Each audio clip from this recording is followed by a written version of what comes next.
Good morning 3 August 2024 આજે આપણે wisdom of word of God morning ડિવોશનમાં પ્રભુનું વચન જે જોવાના છે, ખાસ કરીને નીતિવચન એનો પહેલો અધ્યાય અને એની 10મી કલમથી 19મી કલમ સુધી.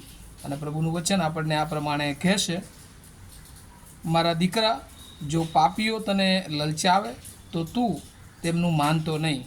જો તેઓ તને કહે કે અમારી સાથે ચાલ, આપણે ખૂન કરવા સારું લાગ તાકીને સંતાઈ રહીએ, આપણે નિર્દોષને વિનાકારણ રંજાડવાને છુપાઈ રહીએ, સેઉલની પેઠે આપણે તેઓને જીવતા સ્વાહા કરી જઈએ, જાણે કે તેઓ કબરમાં ગરક થઈ ગયા હોય. આપણને તેમનો સગળી જાતનો મૂલ્યવાન માલ મળશે. આપણે લૂંટથી આપણા ઘરો ભરીશું, માટે તું અમારો ભાગીદાર થા. આપણે સગળા સિલકની સહિયારી થેલી રાખીશું. મારા દીકરા, માર્ગમાં તેઓની સાથે ન ચાલ, તેમને રસ્તેથી તારા પગ પાછા રાખ, કેમ કે તેમના પગ દુષ્ટતા કરવા તરફ દોડે છે. તેઓ લોહી વેવડાવવા સારું ઉતાવળ કરે છે, કેમ કે કોઈ પક્ષીના દેખતા ઝાડ પાથરવી તે ફોગટ છે. તેઓ પોતાના જ લોહીને માટે સંતાઈ રહે છે, તેઓ પોતાના જીવને માટે ગુપ્ત રીતે છુપાઈ રહે છે. દરેક દ્રવ્યલોભી માણસના માર્ગ એવા છે. આવું દ્રવ્ય તેના માલિકોનું સત્યાનાશ વાળે છે. આ પ્રભુનું વચન છે. અને આજે સવારે પ્રભુના વચનોમાંથી અદ્ભુત બાબતો જે આપણને શીખવા મળે છે. અને ગઈકાલથી આપણે જે એક ભાગ જોયો હતો કે નીતિવચન એનો પહેલો અધ્યાય 8મી કલમથી 19મા અધ્યાયની 18મી કલમ સુધી, ખાસ કરીને એડવાઇસ અથવા તો ઇન્સ્ટ્રક્શન અથવા વોર્નિંગ, ચેતવણી જે પેરેન્ટ્સ તરફથી આપવામાં આવે છે. અને એ જ્ઞાન એ જાણે કે અહીંયા એ ઈશ્વરે મૂક્યું છે.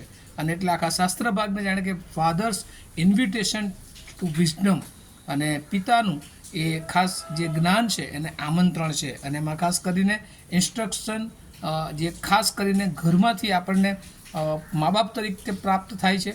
આપણે આપણા માતાઓ તરફથી જે શિક્ષણ આપણને મળે છે, અને એ જાણે કે આપણને ડિગ્નિટી આપવાને માટે અને ખાસ કરીને આપણને રાઇટ ડાયરેક્શન આપવાને માટે એ દોરવણી પૂરી પાડે છે.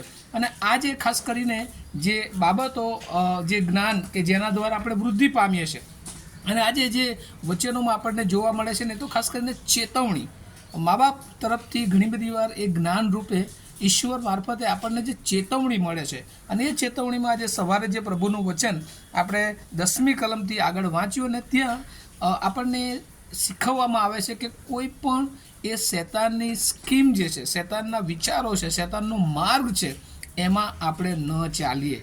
કારણ કે એ જે પાપીઓ છે, એ જે શૈતાન છે, એ જે દુષ્ટ છે, એ લોકો એ જાણે કે એ આપણા જીવનને એ ઈશ્વરથી દૂર લઈ જનારો એ માર્ગ બતાવે છે.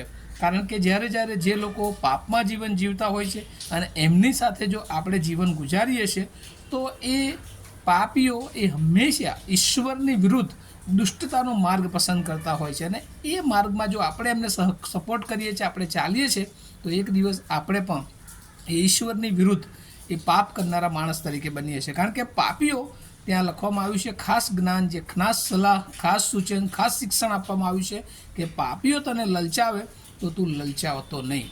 કારણ કે આ દિવસોમાં આપણે જોઈએ છીએ કે પાપની જે દુષ્ટ શૈતાનની જે યોજના છે એ બહુ લોભાવણી હોય છે, બહુ આપણને એટ્રેક્શન આપનારી બાબતો હોય છે, ભૌતિક બાબતો હોય છે, કે જેનાથી ઘણી બધી વાર આપણે એ ભરમાઈ જઈએ છીએ, આપણે લલચાઈ જઈએ છીએ, અને આપણે ટૂંકા ગાળાના એ સફળ થવાના માર્ગમાં આગળ વધી જઈએ છીએ. પણ એ બાઇબલનું વચન જે જ્ઞાન, જે બુદ્ધિ, જે ડાપણ આપે છે, ને એ આપણને કહે છે કે એમાં આપણે ચાલવું જોઈએ નહીં.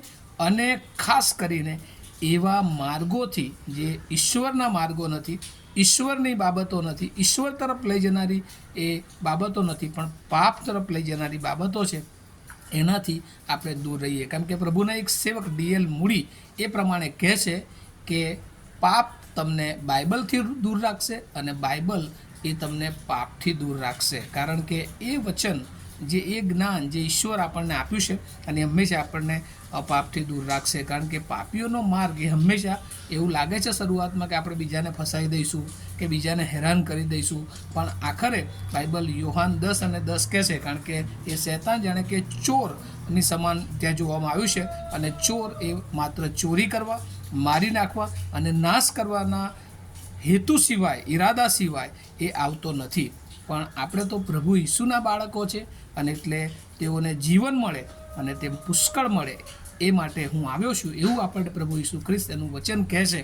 ત્યારે આપણે હંમેશા પ્રભુના માર્ગમાં ચાલીએ, પ્રભુને ગમતું જીવન પારખી લઈએ, અને પ્રભુ જે રીતે આપણને દોરે છે હંમેશા એના વચનોને આધીન થઈએ, કે જેથી કરીને પ્રભુની ઈચ્છા, પ્રભુના આયોજનો, પ્રભુના ઈરાદાઓ એ આપણા જીવનમાં પરિપૂર્ણ થાય. અને આજની સવારે આ વચનો દ્વારા એ પ્રભુના માર્ગમાં ચાલવાને માટે અને પાપથી દૂર રહેવાને માટે આપણને સર્વને પ્રભુ એના આત્માની દોરવણી આપે એવી મારી પ્રાર્થના અને શુભેચ્છા છે. પ્રાર્થના કરીએ. અમારા જીવંત અને દયાળુ ઈશ્વર, પ્રભુ અમે આભાર માનીએ છીએ મા બાપ તરીકે, પેરેન્ટ્સ તરીકે અમને જે સલાહ સૂચનો મળે છે કે અમે પાપ અને પાપના માર્ગમાંથી દૂર રહીએ.